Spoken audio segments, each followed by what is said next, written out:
বন্ধুদের সাথে এক্সাইটেড হয়ে হলে ঢুকলে সিনেমা শুরু হওয়ার আগেই শুরু হয়ে যায় একের পর এক বিজ্ঞাপন। এই একই ঘটনা হয়েছিল বেঙ্গালুরুর এক দর্শকের সঙ্গে, কিন্তু সে বিরক্তি হয়ে এইবার এই অভিযোগ তুললেন কনজিউমার কোর্টে। সিনেমার শোয়ের টাইম ছিল 4:05, শুধুমাত্র বিজ্ঞাপনের কারণে সেটি গিয়ে দাঁড়ায় 25 মিনিট দেরিতে, অর্থাৎ 4:30। এবং এই সময় নষ্ট নিয়েই তিনি এই অভিযোগ তুলেছেন। তিনি অভিযোগ জানান, সিনেমার নির্দিষ্ট সময় পার হয়ে গেলেও পিভিআর এবং আইনক্সের মতো থিয়েটার লাগাতার বিজ্ঞাপন চালিয়ে যায়। আদালত এই ঘটনাকে অন্যায্য ব্যবসায়িক কৌশল বলে দোষী সাব্যস্ত করেছে।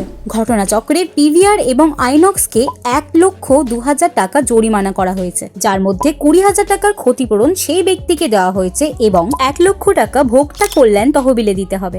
আদালতের এই সিদ্ধান্তে আপনাদের কি মতামত কমেন্টে জানান এবং এই ধরনের ফিল্মি আপডেট পেতে সাবস্ক্রাইব করুন সিনেটারশিপ।